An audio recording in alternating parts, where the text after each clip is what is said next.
Hey guys, welcome back to Creating Careers Podcast. On today's episode, I had a chance to sit down and talk with Tyden Rickard. If you're not familiar with him already, I promise you're familiar with his brand, which is Alabama Creates.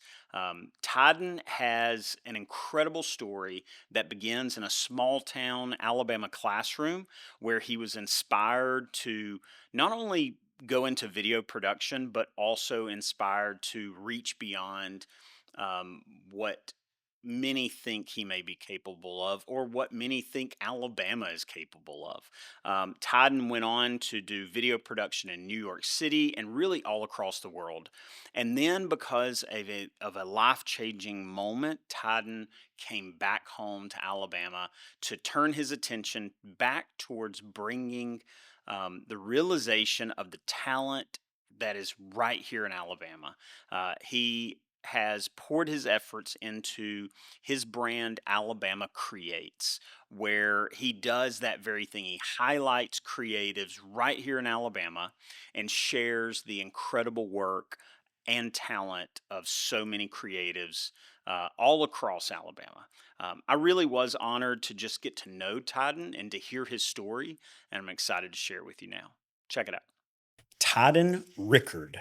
Yes, sir. Welcome to Creating Careers Podcast. Great to be here. Thank you so much, seriously, for just, first of all, just being willing to come and have this conversation, but also thank you for, I think, the attention that you're bringing to creatives, people that are, as we were talking even before we started recording, just people that are grinding away at times in isolation by themselves, work that they're oftentimes not getting compensated near enough for, but people that have grinded and worked day in and day out to get to where finally they're getting some, benefit from their work. Yeah. I mean, as all creatives, I feel like go through that journey, but thank you and props to you for the celebration of those people and the work that they do.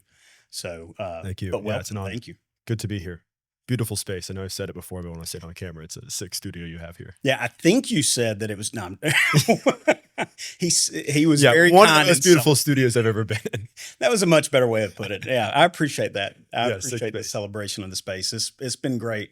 It's been one of the hardest things I've done, just putting this together. But at the same time, it's been sort of a dream of mine. Yeah, so. Yeah. Our headquarters for Alabama Creates is currently 2 co-working desks in the corner of Innovation Depot. Yeah. And so we have maybe 4 square feet, yeah, and then just a bunch of other desks. So anytime I'm in somebody's space, I'm like, this is so nice. Yeah. I've got 4 feet over there. We could probably give you. Yeah. Let's make a Helena outpost. There you go. Exactly. Would love it, man. Well, I do have some questions I want to get into and sort of talk with you. So without further ado, we'll just jump into the slides. I had one guy sort of make fun of me for using slides because he's like, of course, Mr. Pope is going to be using slides. This is cool. I've never seen this before. But let's start off and just tell us who you are. Who is Tyden Rickard? Yeah, I am a creative at heart, creative that turned entrepreneur, not because I ever wanted to be a business person, but I didn't know how to make a creative career work outside of just making a job for myself, especially in South Alabama. It's a lot less legitimate or as widespread of a career as it is in Birmingham. And so always been making videos and started a business when I was super young, in middle school, just to try to get as many gigs as I could for any kind of client. And eventually moved outside of the South because I thought there was no shot of building a successful career in the Deep South. I didn't know if there's any people like me in my region or state, to be honest. And then realized as I got out into the world that humans are pretty much the same everywhere. And the people that I looked up to in other cities just had folks that believed in them and gave them job opportunities and a density of birds of a feather to feel like they could mine all their potential and reach for the stars and execute at that level. And I thought there's probably a lot of kids growing up here without those people to believe in them and to legitimize that path and to sharpen iron with like-minded people. So I came back to Alabama. Now I am more of a entrepreneur than I am a creative. I started a nonprofit called Alabama Creates to surface, equip, and showcase the creative talent here in the hopes that more young people choose that career and spend their use our talents to elevate the stories we tell about ourselves as Alabamians. Yeah. I love the fact, I'm sure you use other platforms, but I've seen predominantly Instagram being used. I too sort of utilize Instagram more so than anything. Yeah, Matter of fact, the podcast itself exists only on YouTube and Instagram, nice. and part of that's just a little bit easier to post in 100%. just two places. Yeah, I think But that's where the people are too, like well, the people you're that's actually the big trying to thing. reach. I feel like the access we have today to other creatives Mhm. is it's like a it's like super enhanced because of Instagram. DMs has been the pathway that I've gotten connected to everyone Yeah, that I same here. have. It's incredible to first of all just the fact that it gives you access to that person directly at the Mhm. top. Yeah, I mean, oftentimes, even I think of like 11 Productions, Stephen DeVries. He's somebody that I feel like I would have had to have gotten into a very specific circle to really be able to mhm. access, but through a DM. Not to mention he's an incredibly gracious and generous Yeah. person, but just through a DM, suddenly I have access Yeah. to him. And I think that's the purest form of social media. Like it started as a feed of only people you know in your zip code. And I remember like the days of scrolling on Instagram until I saw the last post that I liked. And then I was like, all right, I've done Instagram for today. Yeah, And yeah. now it's like creators from thousands of miles away and brands and like, mostly people I don't even know or want to know. And I think the goal, at least with Alabama Creates, is to make it feel like this is social media for people that are in your area. And like going back to, I think like, before the internet at large, we were like meant to commune with the people in our actual area that like had some sphere in our lives. And we've drifted pretty far from that. And I think that creates like anxiety about things that have no bearing on our life that are like oceans away or like communities that are not anywhere close to ours. And I think there is a way, and there's still like a form of Instagram that is super local and like very utopian and not this like mental health crisis that I think a lot of people bunch it up into. I totally agree. Do you change it to who you're following often?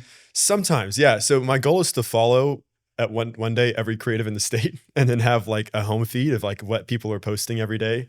And I hope too that our posts encourage people to be public about what they're making and not just like make things in silence or like only send it to their clients. Cause I feel like there's a lack of exposure to the Yeah. creatives that are doing like truly world-class work here.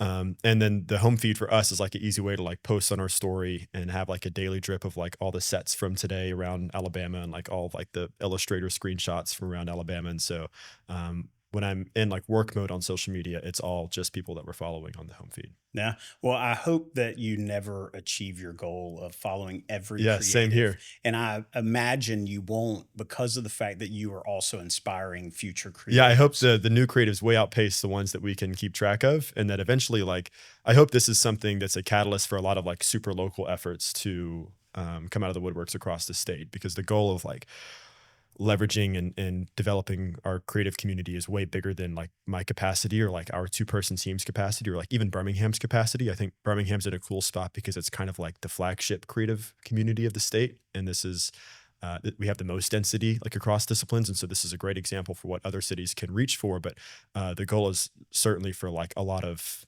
efforts hyper locally to sprout up as a result of this like excitement about creatives having a home here and like taking ownership over their role, and then also like taking ownership over the narrative of Alabama and realizing that the Alabama we inherited and like the stereotypes that come with it don't have to be the one that we doesn't have to be the Alabama we pass on to the next generation. And I think it's up to the graphic designers and the videographers and like folks across media to tell a new story about Alabama that I think the locals here and especially the outside world is unfamiliar with. Yeah. It's amazing how so many incredibly talented and successful creatives end up being right next Yeah, door. And you world class never know. creatives that Definitely. they could go toe to toe with anybody on Yeah. earth. And oftentimes do, Yeah, I mean, yeah. it's incredible. And I think there's a beauty to the lack of the like overall lack of ego in the deep south. Like in New York, everything is about a social ladder and you're always like sort of posturing to get the Mhm. next ring on the ladder. And it's a lot of sort of like skin deep beauty and achievement in those cities. And we are like inherently more reserved and humble and like salt of the earth in the deep south, which I think is really beautiful for what it is, but it also limits how like public we are with what we're creating. And I think like say for a few people, there's a lot of like really great work that's just done in like quiet offices or studios or bedrooms. And people don't realize that that's right here in Alabama, not in like Brooklyn or Chicago or LA.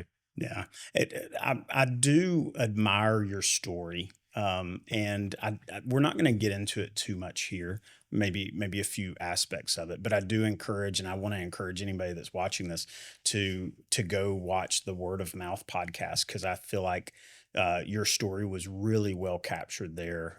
Not to mention a little bit of your apartment. So if people want to come and just visit your door, Yeah, absolutely. they can probably dissect just based on some of the visuals there as to where you might be. So Yeah. good luck in your security. But Sure. Yeah, I will say, I part of my like previous life to coming back to Alabama is I did a lot of work for this French crystal company called Baccarat, right, and they would often like gift me barware after bigger projects.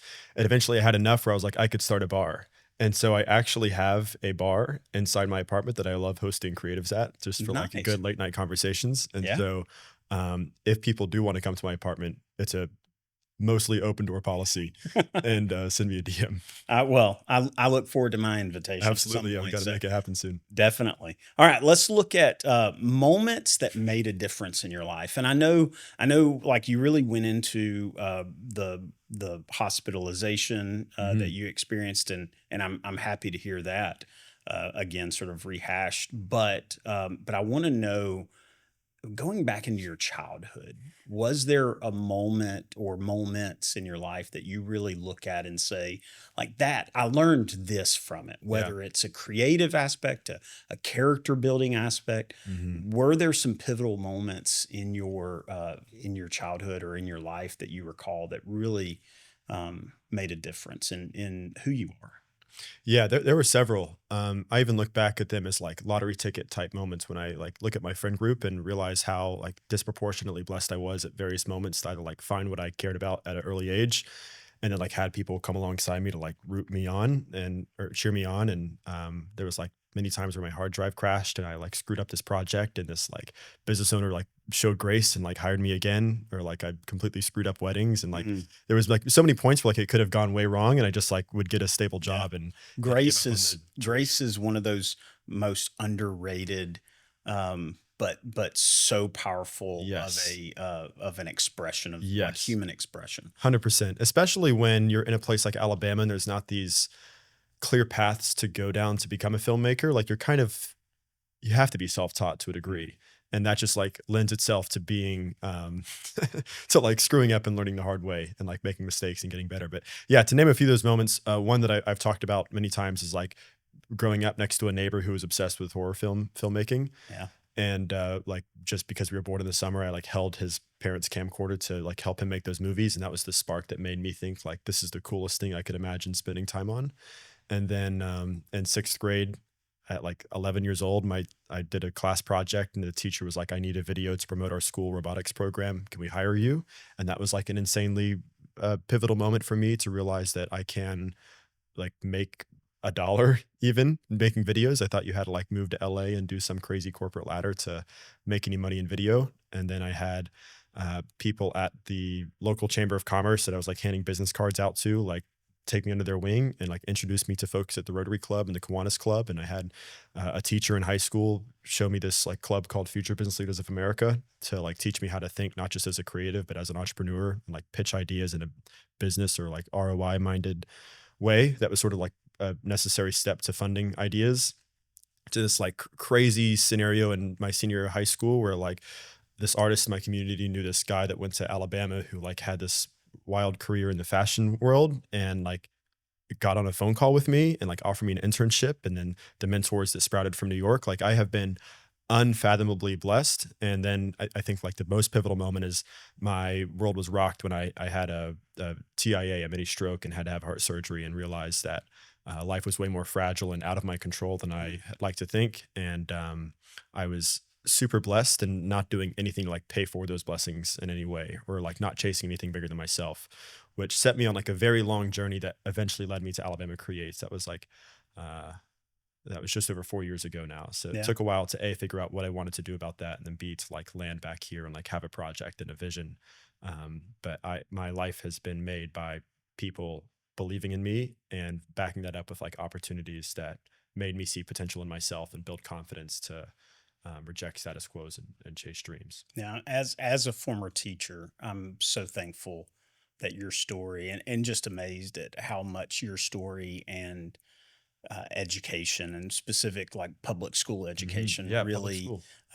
it was so impactful in your life. I didn't do hang on, FCLA. There's a few of them. FBLA FBLA, was the sorry, one I was in, FBLA. but Yeah. there's a I bunch of didn't do similar ones. FBLA. I did DECA. Yeah. And DECA is DECA was like our big competitor. We were yeah, always trying to like make sure yeah. whatever DECA is doing, we're at least trying to do the same. But it is such an important aspect to just it's an important opportunity for kids to be able to sit in front or stand in front of a business professional. Oftentimes it seems at least in the state competitions and national competitions I've seen, you're just in like a little cubicle Yeah. or curtain, and you're supposed to be pretending to be this like business entrepreneur or marketing consultant or whatever other kind of role play that you've been assigned. And then you have to pitch it to this adult that you've never met before. Right. And oftentimes you're scared to death, Yeah. very insecure about your idea.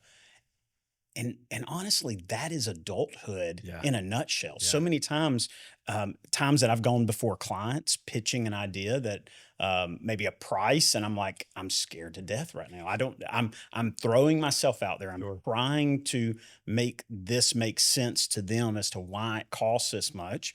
I don't know why it costs that much. I'm just trying Yeah. to get paid, you Yeah. know? And how special to have that in high school when like the ripple effect of that confidence being in you at 15 or 16 impacts where you go to school or like what job you choose or like Yeah. what leaps that you take and like moving out of your hometown. And like for me, high school is such a precious window because you are soft clay and there's not like a track record of insecurity or being beat down that makes you think I can't make that pitch.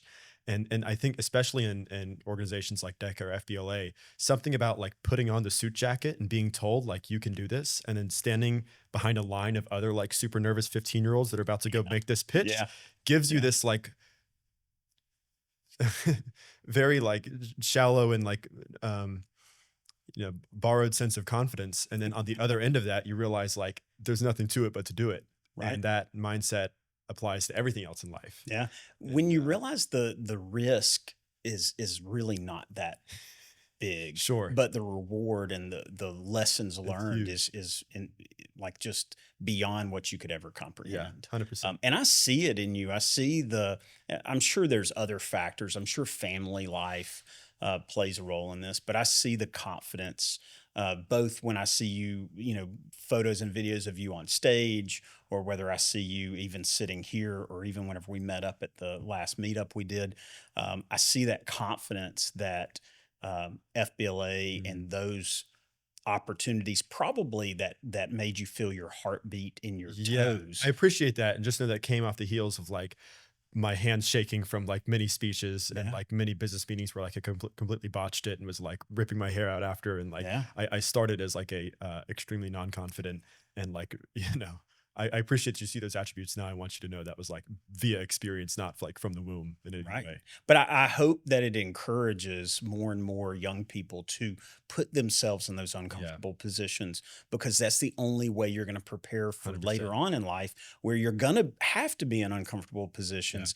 And you got to figure out, how can I, with confidence, walk through this, even when I have no confidence? Yeah, yeah. It's like- A good quote is suffer the pain of discipline or suffer the pain of regret. yes. It's like fear is the price of admission, and if you don't take that jump now, you have to like live with the path of comfort that's the alternative. Yeah. And for me, that's like way scarier than like having to get up here and screw up a meeting or a talk or whatever it is. Right.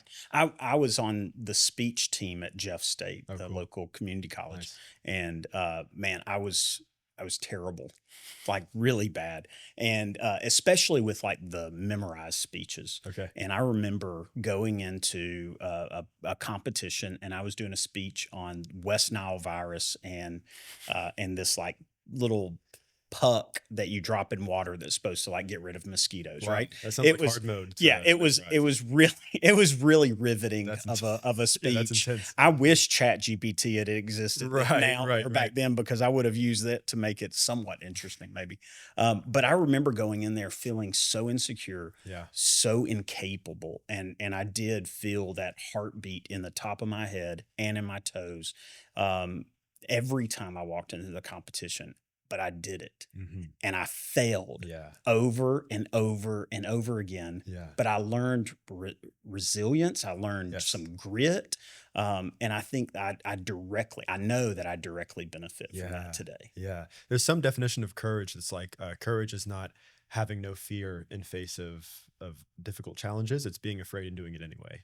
And I think people think like if I don't have a lack of fear now, I'm like not made for the moment or Right? like not equipped for it. So therefore I'm just not going to try. And it's like a complete fallacy of the people on the other end are like just focusing on the tip of the iceberg or the people that made that jump on the other end of like a bunch of very nerve-wracking and difficult and probably like botched opportunities in the past. Yeah, I think if you don't have fear or anxiety or nervousness, you probably don't care enough. Yeah. Or you're a sociopath. Which is that Which, is an archetype yeah, also. yeah, Yeah. there's quite a few of those There's 1 or characteristics we 2 need to watch running for. amongst us, yeah. All right, so let's talk about these moments. First of all, I want to take this one in the beginning. You're just a statistic. This is a book that you wrote. Yes. Tell me about this book. What prompted it, and what's the book about, Mhm. other than you being a statistic? Yeah. Yeah, so the title's kinda cheeky. I wrote that to only, offend the people that were trying to buck the mold and, like, do something different than, like, statistically what they're supposed to do, and so if you read the first page, it was like, "I'm glad you found this book and took offense to the allegation, like, here's why I actually don't think you're a statistic." But I wrote that my senior year of high school, and I wrote it on the other end of, I'd gotten pretty into FBLA, and whenever you run for office, they, like, send you to different conferences to do talks and Yeah, whatnot. And I was like willing to do the work, but mostly doing it like for the exposure of getting to meet like students from other states and getting to go to cities that I otherwise wouldn't have had access to. And I was a national officer my junior year and running for national president, which is this like very public thing to do. And you have to give the speech in front of like 14,000 people. And I had spent like 6 months assembling a campaign team and lost it by like half a point or something. And it was pretty discouraging. And I found myself like for the first time really facing like a big defeat and loss and trying to figure out like who am I like beneath any sort of like title or accolade or like approval from other people. And I realized that over like the previous years, I started my business in middle school and then had tried to grow it through high school and got to meet all these students that I didn't know that exposed me to perspectives I didn't know existed and realized I have no reason to complain or be like remotely dissatisfied. I have like experienced so much that has taught me a lot about chasing dreams and like rejecting status quos and whatnot. I would like to take a moment before like I enter adulthood to like pause and like reflect on the last several years, write down the mistakes and be like very transparent about how like non-glamorous and like arduous and difficult like things were, but like how satisfying it was on the other end of that. And so I wrote this book as like a love letter to my seventh grade self, entitled it like his biggest insecurity of like just being a statistic and being incapable of actually like doing something that I didn't see in my community. And so, and the book is actually like the like parts of the chapter are all like mistakes I made. So it's like Hmm. 40 mistakes I identified that like led to growth and like some level of breakthrough either on the video side or the entrepreneurship side. So that hopefully other kids that grew up in like peanut fields or wherever that was not like some flashy place that's celebrated in mainstream media realize there's nothing different about them or the way they put their pants on as the folks in New York or Paris or Hong Kong or whatever crazy places we, I think, sensationalize. And so yeah, I spent my senior year writing it and then published it right before I graduated. And that's You're Just a Statistic. What do you think made you so reflective back then? Because I feel like most 17, 18-year olds are just looking ahead to the next Mhm. stage of life. Mhm. Even I've got daughters currently that are entering that part of their life, and I don't see a lot of young people, whether I've taught them or even my family or myself at that point, looking back Mhm. and saying, what lessons have I learned up till now? What prompted that in you, or have you always been that kind of reflective person? I see it even now in you. Sure. Yeah, I would say I've always been trying to make sense of like my purpose on this earth, and like what am I actually here doing? Is this just like my turn to get on the hamster wheel for like this generation, or like there's I think always been like a core um existential curiosity. And I don't think it was always like a profound thing. It was just like I started journaling pretty early on. And I think also when you're in the midst of like going full throttle, there's very little capacity or bandwidth left to like look up and make sense of this experience around you. And I didn't want to it's like how you spend your days is how you spend your life. I didn't want to like wake up one day and realize like I have been going 90 to nothing and I didn't know like what I was doing it for or where I was heading, or like I didn't smell any roses along the way.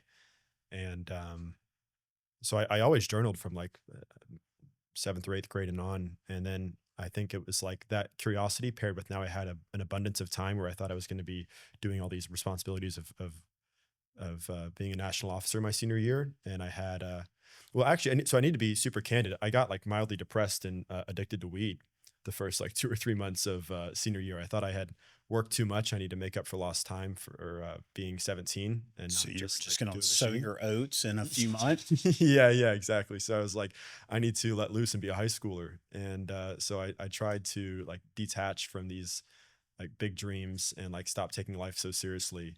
And it led me to a place where I realized the grass is seldom greener, and that like there's pleasure and there's joy. And I was like maybe in search of pleasure, but there was very little joy in Mm. that life. And I woke up one day and like didn't really recognize myself in the mirror, to be honest with you. This is like 3 or 4 months later, and I would like show up to school high, and I was pretty good about hiding it, but a it was a step in like major contrast to what I had spent the like last several years of high school doing, and realize like this is not the person I want to be. And I want to like reconnect with the part of myself that was like chasing something and had like a reason to get up other than just um, the pursuit of pleasure.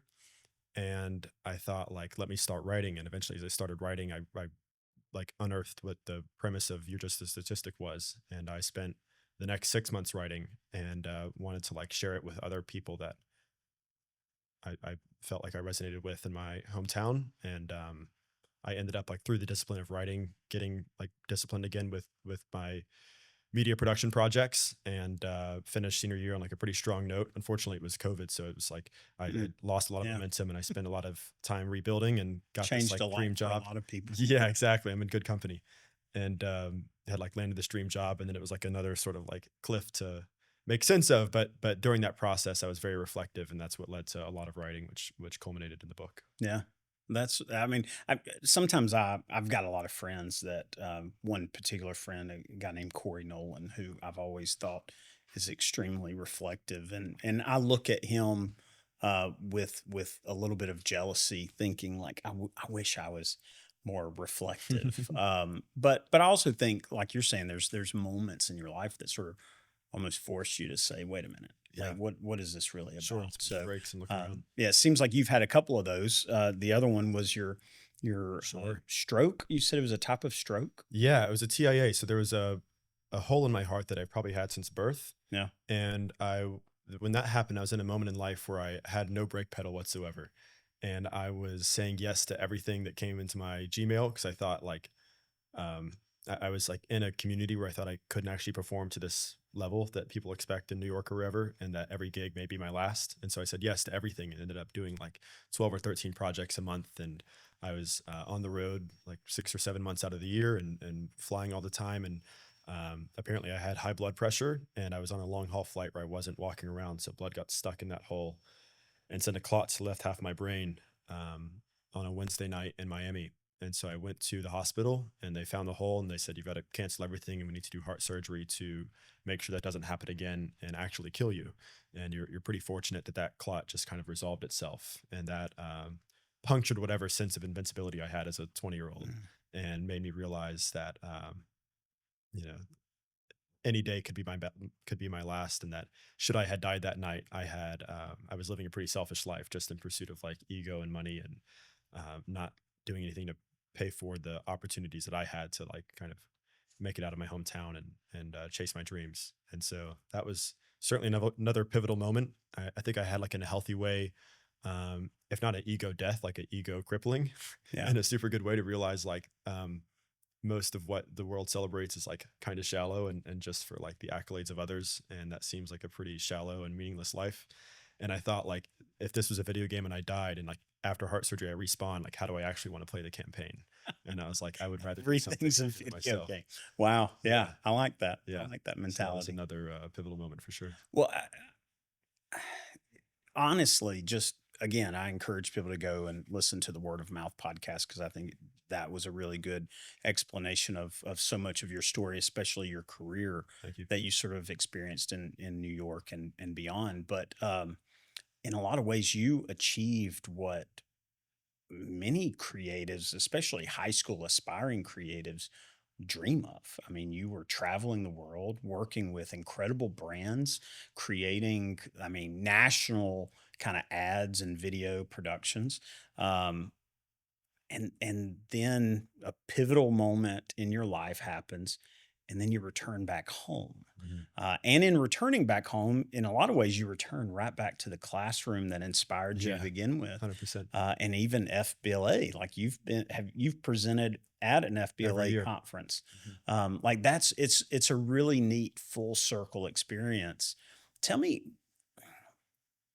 like, because of the fact that you lived a lot of people's dream, and then you did what a lot of those people that are dreaming those big dreams think they would never want to do Mm. in coming back Mhm. home Which was and me. I like schemed how to escape Alabama for most of yeah. my childhood. I So resonate with that. what would you say to them? What would you say maybe even to yourself back then, like looking back? Mm. What is it about coming back home, or even what is missing out there Mhm. in and I think you alluded to a little bit of it, just your lesson that you learned in that moment of being stuck in a hospital. Yeah. But ultimately, wh- why come back home? Why give up what a lot of people Mhm. dream of having? Mhm.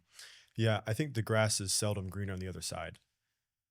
And social media is incentivized in a way to glamorize people's lives. And most of what we see in mainstream media comes from like a few coastal cities in the US or like a few cities globally. And so it's super easy to fall into this illusion that you have to like be in this place where all these beautiful people are going to like great restaurants and these like crazy parties and working with whatever brands to like chase the dream. And that's certainly a super fun life to lead, but there's more to it than that. And there's actually nothing different about the humans there other than like they happen to have a density of people that like are going after the dream instead of giving up and doing what their parents think is realistic or like whatever some of like the generational cycles I think a lot of Alabamians find themselves in.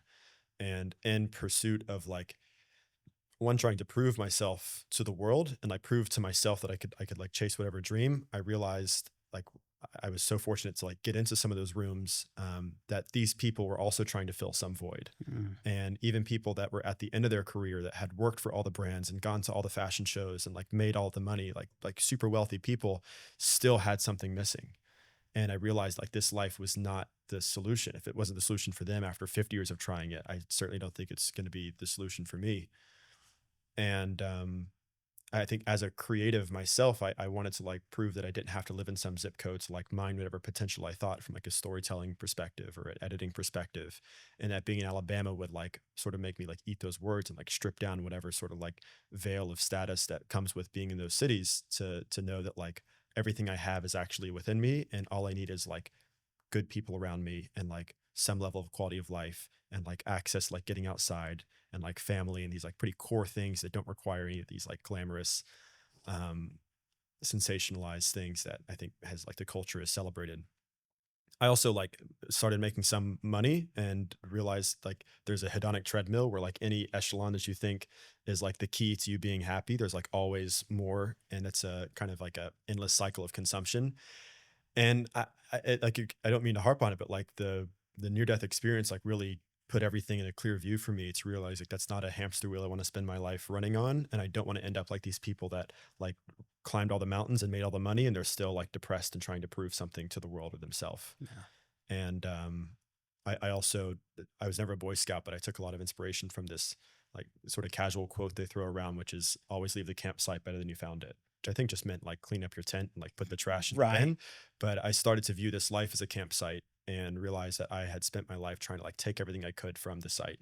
And I wanted to make sure like if I die next year or if I die in 50 years, I have at least been on the path to giving more to the campsite than I took from it. And then honestly, like there's a way to spin this as altruism, but it's also super selfish in the fact that like I get way more gratification from seeing these 16-year-olds like light up because I get a camera and like getting a phone call from them and saying they're working on this project that they're super excited about, or like being able to open doors for people is like super gratifying. And so there's also a way where like I'm having way more fun and getting way more like fulfillment over this life than whatever I thought at 15 was like the dream. And that ultimately led me to right here, right now. Yeah. So the term hedonism, Hmm. you hear that term Yeah. and you think of somebody that's just taking all of the world's pleasures and just like consuming them as much as Yeah. possible, The right? treadmill. Um, there's an author by the name of John Piper who is a Christian. He's a Christian He's author, great. and he's got a book called Desiring God and talks about Christian hedonism, Hmm. and it's this idea that ultimately, like we are designed to be like self pleasure seeking Yeah. beings. But the greatest pleasure, according to like this book, John Piper's book, is the greatest pleasure is found in knowing and experiencing God. And I think there's my religious beliefs leads me to agree with that. But then also, I think even what you're saying, like I think there's other pleasures in this world that we can experience.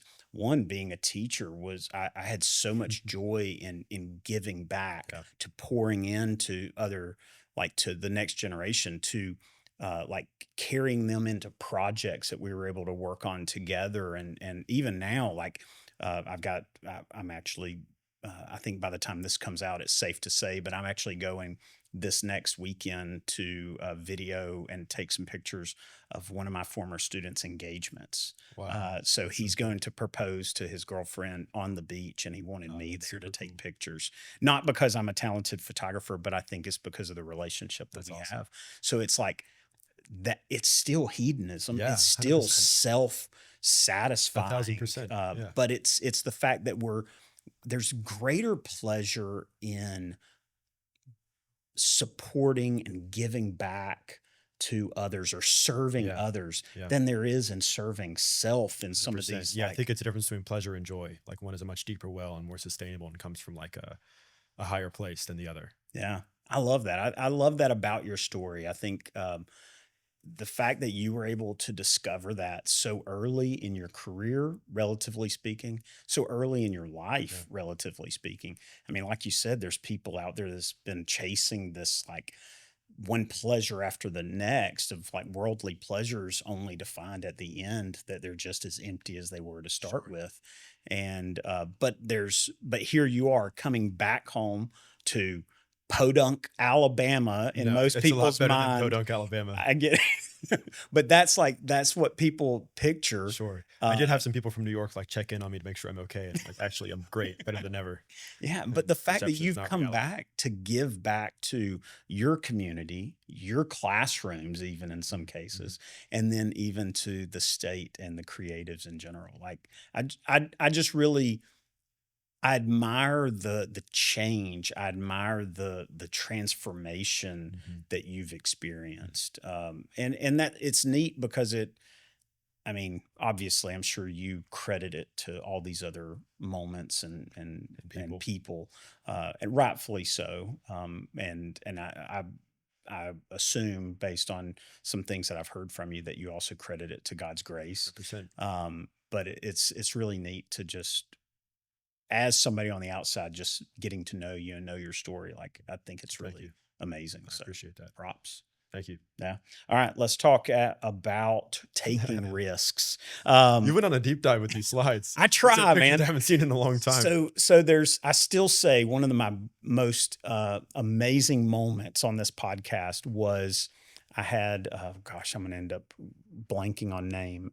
Adam Wesley. Is that his name? Adam Wesley? I think so. For some reason, I'm drawing a blank on Adam's name, but I'm like, it's not even Adam, probably. But anyway, it's Adam Wesley. He's a music composer, North Central Alabama, I Nice. think, Northern Central Alabama. Anyway, super talented guy. But I found a photo of him dressed as Bullwinkle. Do you know the moose? Yeah, yeah, yeah. Okay. And he freaks out, man. He's like, Did you put it on the where? slide? Oh yeah. He's like, where did you find that? And Yeah, then it clicks with him. He's like, did you find that on my mother-in-law's Facebook page? And I was right. like, bingo. Yeah. I was I like, resonate though, because I've done more stalking of like creatives pages the last 45 days trying to like post a new creative every yeah, day. And I have met one or two of these people in real life for the first time. And I'll like approach them as if like I've been friends with them for years. Cause yeah, there's like something weirdly intimate about like seeing somebody's totality of portfolio back from like the early days to yeah. now, and like the through lines and like their worldview, I think is very much projected onto that. And then realizing that like you're a complete stranger to them and like that's not how humans were meant to operate or have Yeah. access to each other. Yeah, So, you still have to probably connect a lot of dots because people see yeah. the Alabama creates, but they don't always know that it's you behind that. Sure. And So that's how I'd prefer to keep it. I think get like that. the goal is for this one day to be for the community by the community, Yeah. and for like the faces to like be representative of everyone that's here. And like whatever I need to do to like jumpstart the engine, I'm happy to do. But I also see Alabama creates less as like a subject and more as the lens that we can Mm. point to many different subjects, which is why we have this like super neutral logo that's just like Times New Roman italicized. It's like the most basic thing that collects the least amount of attention so that the attention goes to like whoever we are pointing the camera, like the platform to. Yeah. So I'm like intentionally behind the scenes, but as public as I need to be to like try to like rally troops around this idea of creatives emerging here and staying here. Yeah, I need to take a page out of your playbook. Ultimately, I put very little thought into what I do. Usually, it's just to celebrate me. So Yeah, that's good too. Like I need more people like you to be able no, to take the public face and rally the troops. So there you go. yeah, There you go. you're Yeah, doing I'm good here work. for it. But let's talk about risks. I mean, Yeah. obviously, you've taken a lot of risks I mean, I think of that first step to go to New York. Yeah. Obviously, I've seen photos of you traveling all over the world in some places that people might Mhm. assume, and probably rightfully so, can be a little risky. Sure. Obviously, you've taken some dives along the way. Yeah. And then I'd say probably the greatest risk that I've seen you take is the risk of coming back home Mm, and starting something from mm, scratch. yeah. And I understand, again, word of mouth did just such a great job of highlighting your story, the struggle that you had in getting Alabama Creates off the It was a ground. long At road. one point, looking like there was going to be no funding whatsoever Yeah. for it. Which there So, was no funding whatsoever right. for Yeah. quite a Yeah. long time. Yeah. So, but talk about taking risks. Like, what's in you that Mm, has really pushed you to step out, mhm. not really knowing what that next step would lead to, and then what's been the benefit? What would you say your lessons learned in Yeah. taking risks in general? I would say at the core, a lot of it does come back to faith and knowing that even if I screw up at every step and I end up like destitute or like dead somewhere, like I have life in Christ after this. Yeah. So even like the worst case scenario for people, which is like death, is actually like not a bad thing for me. And so I see this as like a moment to either like go hard and live on free play or like live like a safe, comfortable, and like probably monotonous life. And like the former seems way more fun. Like at just that's most of it is like it's way more fun to take risks and like sure fall down at some point, but like have great stories from when I've and like a lot of things have gone very wrong in my life. And I'm happy to talk about those. But like that's some of the most fun things to look back on and like laugh about. Then like I got this like very steady job and like the 401k is like on track and like that for me is not so much fun. And so, yeah, I mean, there's been like professional risks and personal risks. I would say, but moving to New York was actually the least risky thing I could do from my perspective, because I thought if I stay here, my career will likely like fizzle out or have like a low ceiling, which is a fallacy of like not being exposed to other people in the state. Yeah. But I thought the risk was not moving to New York and then like becoming a statistic and sort of like succumbing to the status quo. Yeah, it definitely, I felt the risk factor coming back to Alabama because since I was 12 years old, I was trying to like build a clientele and like build a sustainable pipeline of like work that was both like paid the bills and fulfilling, and like won the lottery and like getting like my first job in New York City was like studying under this guy who had like worked with felt like every brand in the world and like every celebrity out there. And that created some level of like a deep breath, like an exhale for me to know like maybe I can stop like pushing the pedals to the metal and just like sort of like ride this wave of like one project to the other and different experiences that came in that. And coming back to Alabama, like in that world, at least there was like a clear path to follow, which is like there's like a hierarchy of projects and like eventually you build a team and there's, you know, certain production values I was striving for. And with Alabama Creates, there's no path. there's no like logical next step after this. And so it made me think like, who am I becoming? Like who am I in my like 30s or 40s after this project? And I still don't know. And frankly, I'm like making peace with that being an unknown and not needing some like big trajectory to feel like I'm on the right path. I just know that like what I'm waking up and doing every day right now and what I plan to do over the next 12 months is like more fulfilling and like as like arduous as it needs to be for me to like, feel like I'm growing. And so that's okay. But the risk in coming back here was like selfishly, I thought I was going to be unable to like tap back into that world that will have, of course, found replacements for me on those projects. And then there was a risk when this was initially government funded, and then when government pulled the funding, I didn't know how to like raise money for a nonprofit or how to run a nonprofit or like how to form a board. Like all of that felt very far out of my wheelhouse, and like I was not using the gifts that I actually had. And so digging deep and just being like hard headed about trying to see this through felt like a risk because I thought like I could very easily end up like with no job and no money and like several years out of the grind of doing the freelance thing. And it was tough and like things didn't go right. And like I got told no like 50 or 60 times. But like on the other end of that is a lot of tenacity and good stories and like a lot more appreciation for like any inch of momentum we're building.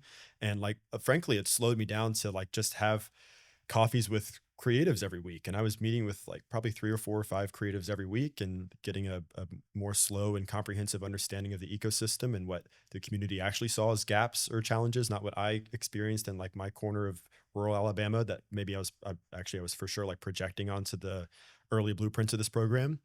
And so I think I've been fortunate, like in the short time I've been on this earth, to like have taken a lot of risks with like people around me to encourage and support and mentor. And on the other end of that is usually some like fun and growth. And so like, why stop now? Yeah. Basically. Yeah.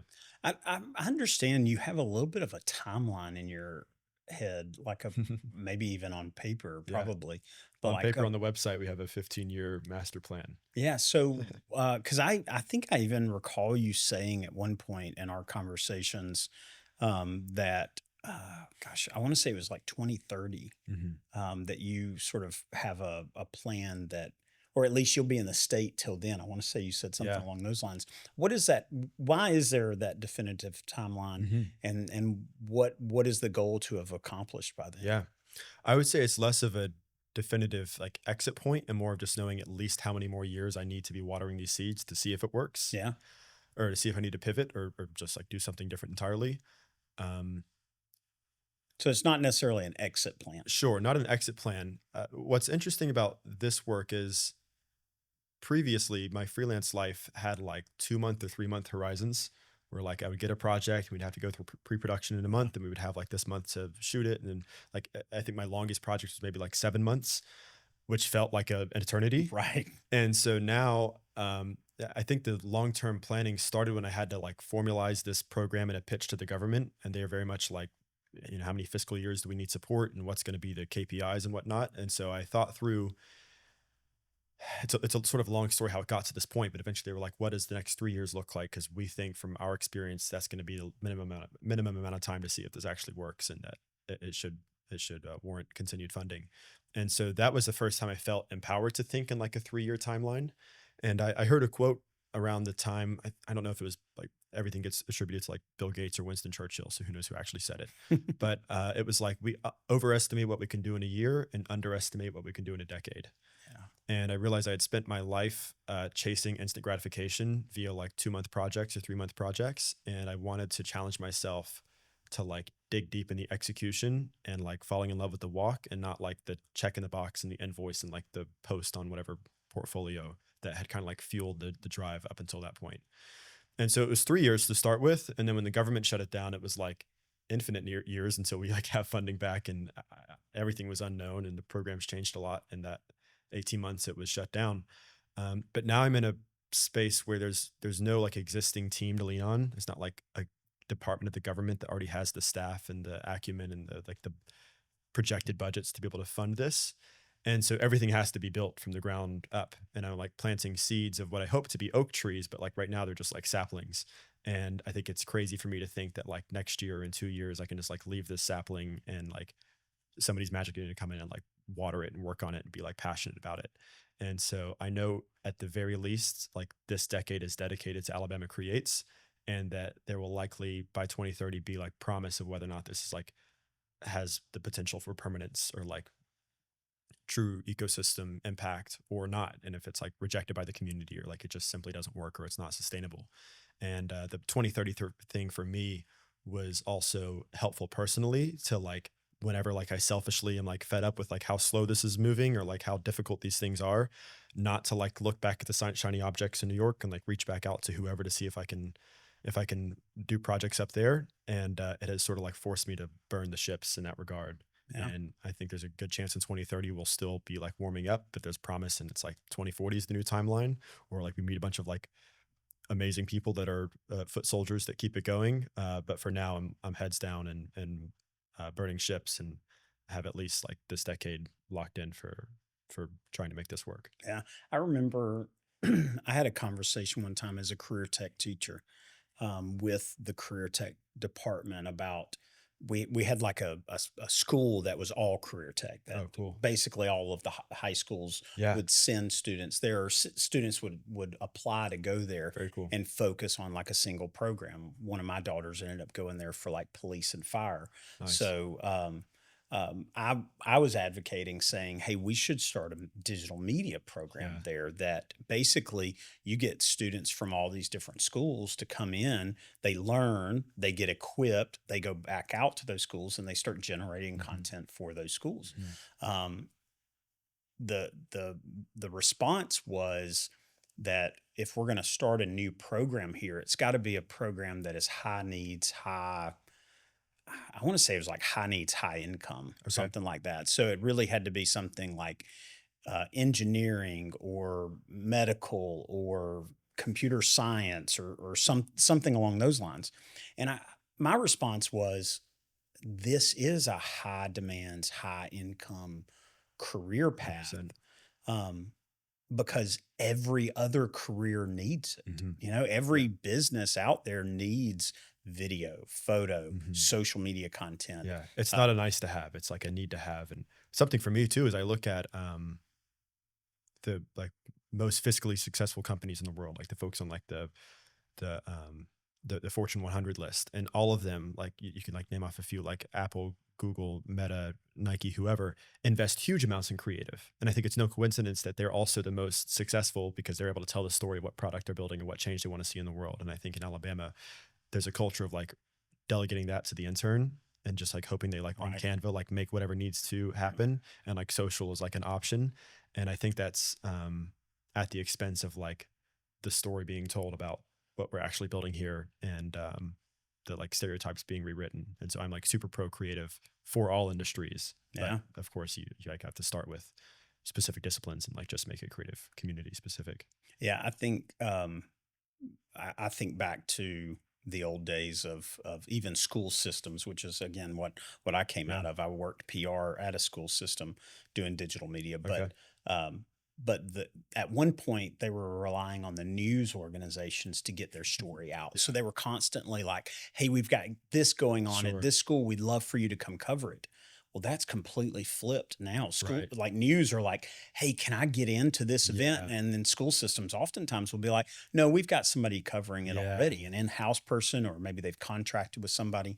But it's one of those things that no longer are you relying on some other organization or entity Yeah. to share your Which story. I'm But so grateful for. Like no, well, I guess like moderate shade to legacy media, but like they got very complacent with the productions that they were doing, and oh like yeah, everything was like the same slow pan with like the same like basic soundtrack from the yeah, 80s in the background. And yeah, I think when you remove the incentive for like trying crazy sound design or like wild transitions or like digging deep in like color, it becomes like the gap between what we are putting out media wise and like what Atlanta or Nashville or New York or like other places are putting out is like so broad. It's really no question why we're not part of the national conversation, because like our de facto media is this like 2005 standard that I think only changes when you like privatize it and like leave it up to the individuals that like do feel some sense of competition to like try hard and make something legitimately cool. Yeah, I mean, now I would say those organizations, the individual organizations or businesses, like now they are capable of telling their own story in a very beautiful way Yeah. because of so many of the creatives that they can either hire Yes. in house or they can outsource to or contract 100%. with. So. Yeah. All right, we're getting off topic a lot on my slides, so I apologize. So I think we're gonna there's probably gonna be some that I end up skipping over, but we've already talked about this a little bit, especially the aesthetics of your posts.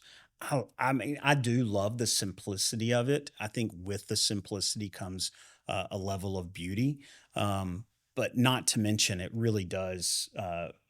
Draw your eye immediately to the work of the creatives Mhm. themselves or the Awesome. creatives themselves. Mission accomplished. Yes, definitely, That was the very goal. much so.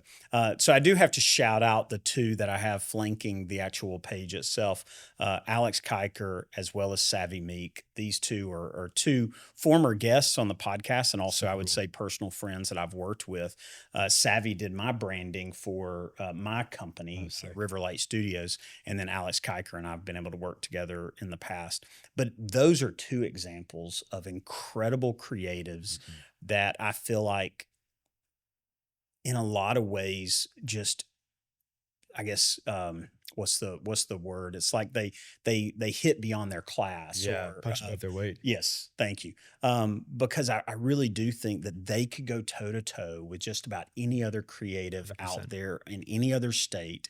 And Um, likely have opportunities to go to those other creatives in other states, but have chosen to stay here, which I yes, think is like super cool and needed for like the rest of the people to like see these folks as like a Mount Rushmore, if you will, yeah. and know that like people are doing it here, so why can't I? Well, let's talk a little bit about that community Mhm. because it's not just the fact that we have incredible creatives that are super talented, but also the fact that I mean Stephen DeVries is one of those. The most recent project he just put out, the It's big so like beautiful. Fuji film one. Yeah. I mean, it was incredible, not just in the sense of the quality of the work, but the community of Mhm. Birmingham creatives that worked on that very Yeah. project.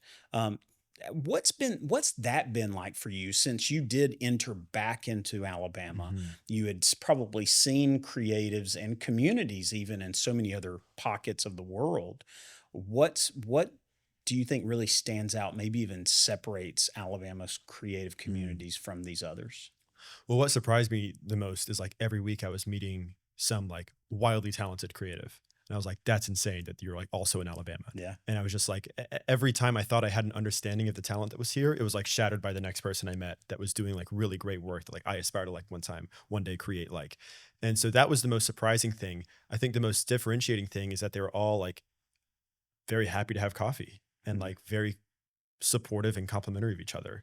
And there's like as any ecosystem has like some, healthy competition or like, some pockets that may not be as community oriented.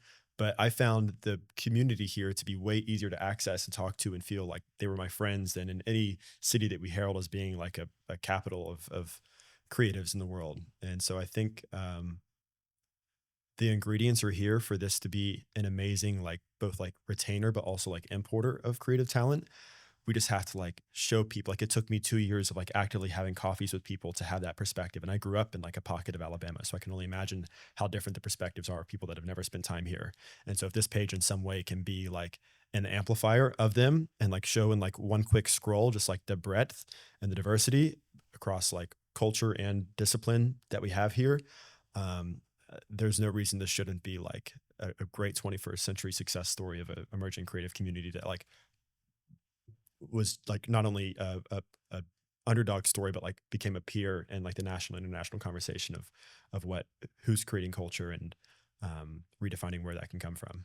Yeah, when I first started this podcast, I thought, I'll probably get like 10, 20 episodes in and feel like all right, maybe start revisiting some people, Yeah, but it's been incredible. Like every time I meet one creative, it then like I find out about connects you to 20 five more. others. Yeah, yeah. It's I've had the same incredible. experience. And I agree with what you're saying. Like they work together, Mhm. they hang out, they're personal friends. In fact, most people that I feature will like say, "Thank you for featuring me. Here's 10 other people you should feature." And Yeah. like that culture is like that's as good as it gets. Oh yeah. This is precious what we have here. Yeah. And so many. I have experienced probably more collaboration, um, suggestion of other people, even like competitors, from this type of community than I Yeah. think any other type of community that I've ever been involved in. 100%. I would say even churches could take a real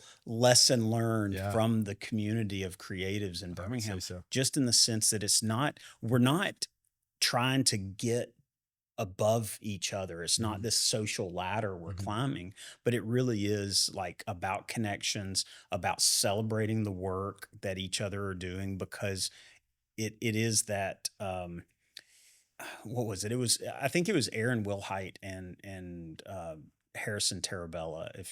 I'm assuming you're familiar with. I'm not. So Birmingham Creative, if you Okay. ever look that up, that's Aaron Wilhite. Okay. Harrison Tarabella now works for, oh gosh, Storyteller Overland. Oh, He yeah. works Oh, full I time with actually am them. familiar with his work. Yeah. Yeah, super So, good. Super, so super good. the two of them used to have an office together. Okay. And at the time, they were both full time, their own companies.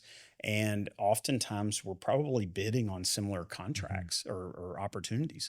And it was incredible. I was talking with one of them. I can't remember exactly which one. I want to say it was Aaron. And I was like, how is that working with somebody like so closely that's a Yeah. competitor? And he's like, it's not about competition, it's Yeah. about collaboration. Sure. And I see that throughout the Birmingham creative Yeah. community entirely. So Yeah. it's really neat, and it's awesome to see once again just your celebration of them. Mm. One thing I want to talk about before we move on is the history of Mm. creatives in this Yeah. area. And I It's legendary. love, you have one post specifically.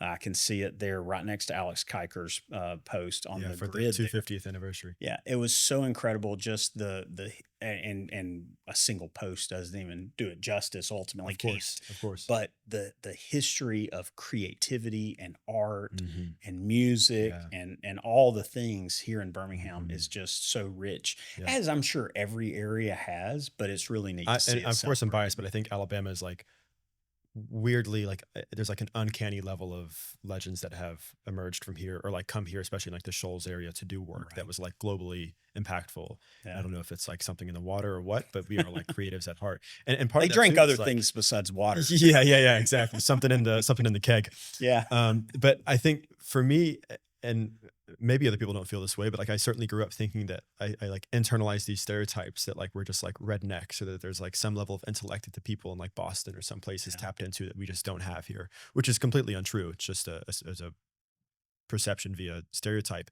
Well, there's also some beauty in like even some of those stereotypes that there may be some truth Yeah. at times, or pockets of, Sure. I Yeah. mean, And there's also a lot of beauty to the slow way of life that like people on the coasts I don't think understand or appreciate. And so right. there's like the conversation about Alabama and its tropes and stereotypes is like a very nuanced conversation that should not be generalized. But by and large, I thought that like because I was born here, there was something I was missing, which is completely untrue. Mm, And just like when people like had confidence in my ability when I didn't, that like propelled me to rise to the occasion. I think knowing the roots that we're coming from, whether they've been like, you know, like I think Birmingham, there's a lot of people that think it peaked in the 20s and that it was like, it's like a shell of the booming city of the South it once was. But it's like, whatever, if we could do that in the 1910s and the 1920s, we can do that now. And if Alabama had these like legends emerge from like rural pockets of the state in the 1800s and early 1900s, and it still are, I think like Curry Barker, Daniel Scheinert are a couple of names that come to mind first. yeah. There's no reason that we should not continue or even build on that legacy and lean into that reputation as opposed to like accepting whatever limiting beliefs are like piped onto our TikTok feed from the comment section from people that have never been here, like have no idea. And so looking back for me, and I have a lot of ideas and plans to celebrate the history of creativity here that are just like in the pipeline still. But I think looking back for me gives me so much confidence to like stand on the shoulders of the legends who defied statistics and like did the thing for me to feel empowered and hopefully many other people to feel empowered here to like reach for those same standards and reject the status quo. Yeah, I feel like you're still that 17, 18-year-old kid writing that book and still learning the lessons from it. Yeah, sure, certainly, certainly. And also becoming that teacher that teaches them. Yeah, I'm gonna skip over this slide, all at least in detail. sure. But I do love sort of looking through the travels that you've been able to do. I think Mhm. that's really awesome. Thank you. Do you know the name of that elephant? I don't. Okay, I was No, just but it was an curious. elephant sanctuary in Thailand. Nice. There's a lot of them, and they're like they pride themselves in like actually giving them space to breathe, and it's not this like tourist attraction. You sort of have to like go in with this group like once a week, and they're pretty well kept. But I have no idea what its name is. Okay, all right. I was just curious. I was Yeah, like, that would be cool if he knows the that name would of be that one. sick. All right, Wow. what would you tell this guy? Yeah, keep going. That guy had no fear, no insecurities. He was just like making videos for the love of the game. That was like that top right picture is like I slow mo had just dropped. It was like maybe 120 frames a second on the iPhone 6. And I had my friend like come with his iPhone 6 and I was like, I'm gonna smash this ping pong ball in slow motion. And like the giddiness of like getting that into iMovie and like putting some sort of like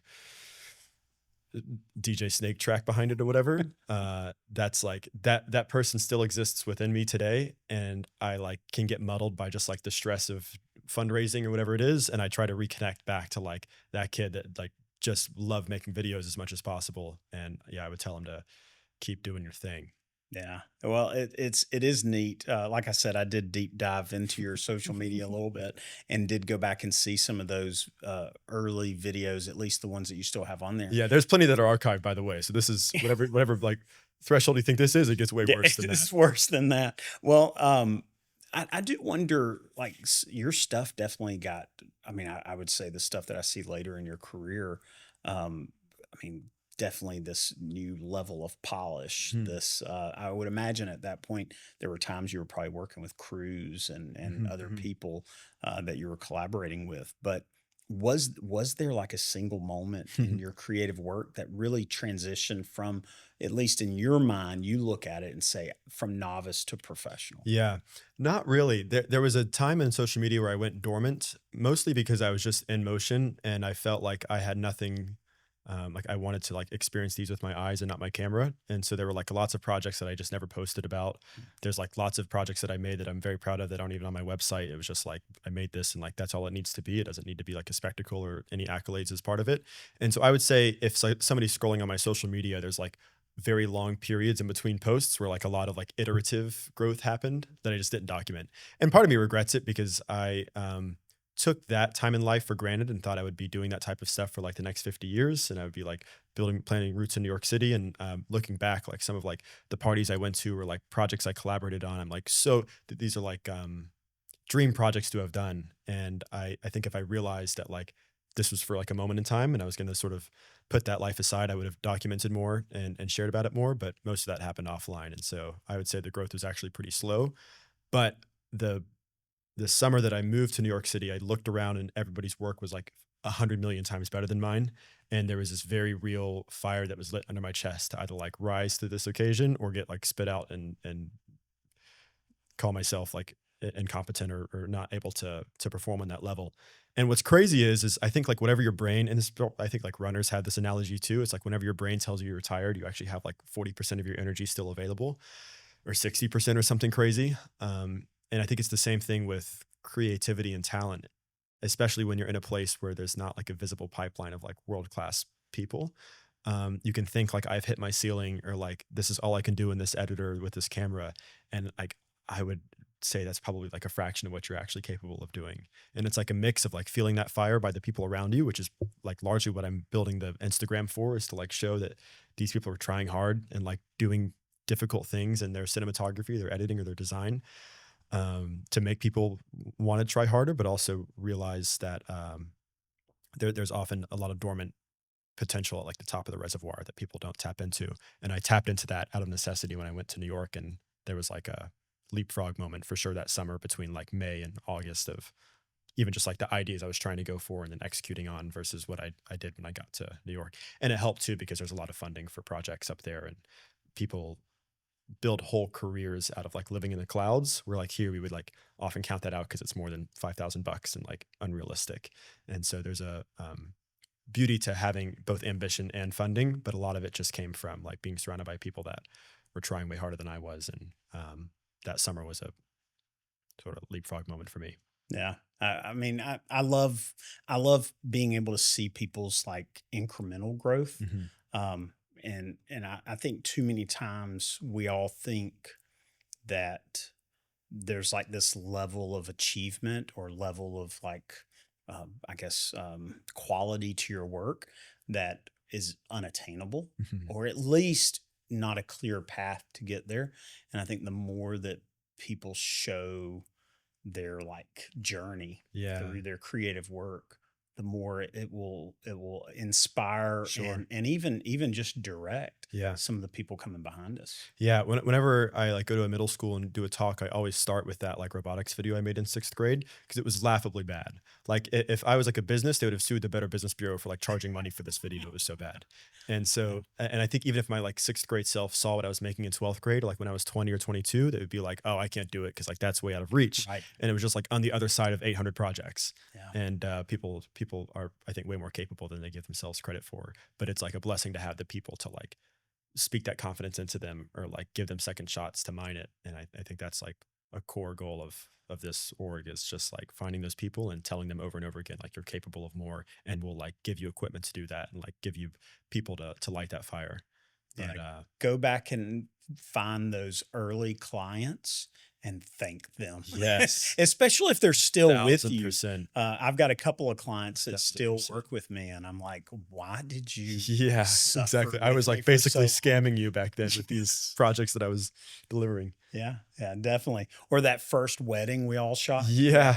Yeah, yeah. All right. So what's next? What is I mean, I think we touched on already like the 30 year and a little bit of like that kind of stuff. Mhm. But what's next for you personally? Hmm. Well, to be transparent, most of my life is wrapped up in this project. I It's fairly totally get consuming. that. So I have friends that I love hanging out with, and I like hiking sometimes on the weekends, and going out on the town with whatever a couple of friend groups. But other than that, I'm like locked in on Alabama Creates. But what's next is so far I think we've only really been public with the Instagram, and it Right. has felt like a kind of community spotlight. But that is one of the three pillars of this engine we're trying to develop that we hope will like surface and create that density of talent. And that is the third pillar, which is showcase. And I think we've talked a lot, even just this morning, about how important it is for people to have role models, not like 1,000 miles away, but in their own zip code. And so the whole mission of this Instagram was to show the 16-year-olds and 17-year-olds in this state that these careers, A, are legitimate, and B, being pursued by people, at least if not in your town, like a couple towns over, like in central Alabama. And we are currently surfacing creatives at the high school and adult level. So if people saw, we put out an ad for this thing called the Studio Cohort Mm. at the beginning of June. And it was something that me and a designer locally named Ben Blackburn have been architecting in just like quiet coffee shop meetings for like 6 months. And we basically looked at like what are all the hurdles for people that think they have talent in visual media to actually like get your first client and feel like equipped to like deliver a good project and have like a framework to approach like client discovery and and video pre to post production and delivery and the sort of business components that are required to make that work. And so we have a pretty intensive 12-week program that we've created. And we kind of made it like an anti-college model where like college you go for 2 to 4 years and there's all these like classes that have nothing to do with what you actually care about.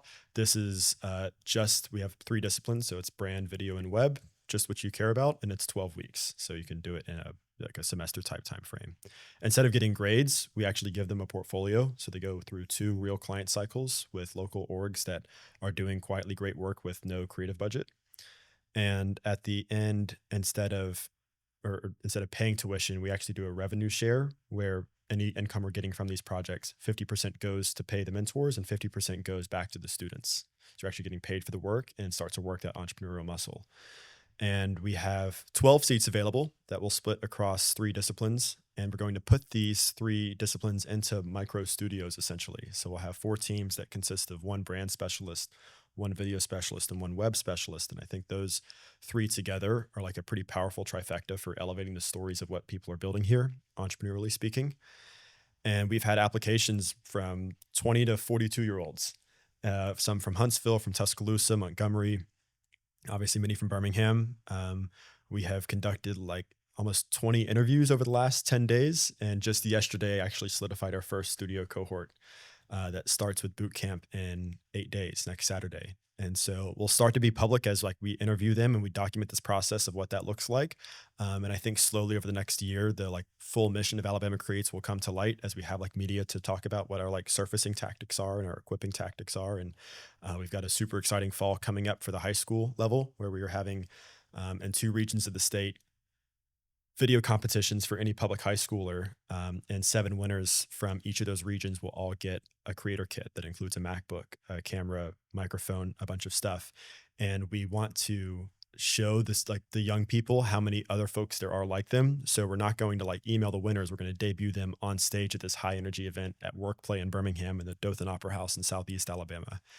And we have a rapper coming out from Texas. We're excited to announce who that is. Like lineup of student performers. We're going to have like lasers and like make them feel like this is the coolest thing that they could be doing, and unveil the winners and put them through a spring fellowship that also gives them equipment, job opportunities, like interactions working with clients. And our hope is that at the other end of this, we have a pipeline of young creators across disciplines emerging, feeling excited about the like potential and prowess of creatives in Alabama. And we look around in 5 or 10 years, once this is scaled across the state, and we now have a whole new generation of creators that like have shattered limiting beliefs and know about each other. And I think that critical mass is going to breed like a pretty magical window, hopefully, for the storytelling of the next chapter of Alabama. And it starts super local. We have a pretty modest budget and like 2.5 team members at the moment, so we can only do so much. But what's next for Alabama Creates is starting our first adult cohort, which is the studio, and scaling what started as a Southeast Alabama pilot, the film exchange, to Central Alabama and to additional regions each year between now and 2030, when we hope to have the state covered and in reach. Yeah. I just, hearing you talk about the details of this, it's obvious that, first of all, this isn't something that you just throw together. This is something that you've put a lot of time and effort and probably a lot of collaboration with other A people. lot of collaboration.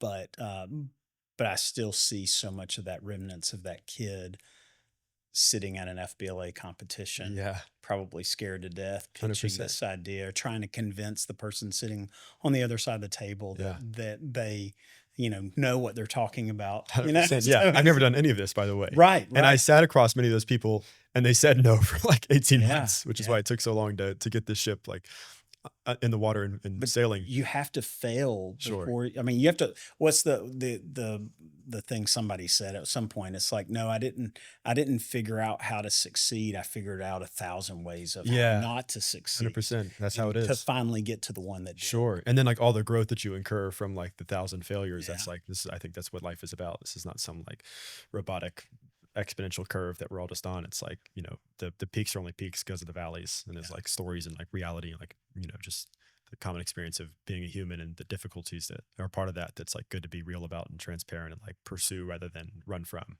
Yeah. Let me encourage you to change your name to Mr. Rickard, Okay. like I do with Mr. Pope, because I Okay. do see you as an educator. I see you as a teacher. Thank you. Yeah. I think that you are you're bringing attention, but you're also with that bringing so much information and sharing your experience, as well as just inspiring and creating opportunity for others. So props Thank to you. you on what you're doing, and Alabama Creates, I think, is really an incredible engine, and all that it entails. It seems like I don't know how you couldn't succeed Thank at you. this point. I have high So, hopes. yeah, no, I look forward to watching Mhm. the success. So, seriously, thank you so much for joining me on the podcast today. This has Absolutely. It was a really been pleasure. an honor to get to know you a little bit better. Likewise. After this is over, we're gonna go grab some lunch together. Yeah, I look excited forward about to that. So, Sounds but good. seriously, thank you. Yeah, Brian, thank you, man. Appreciate it.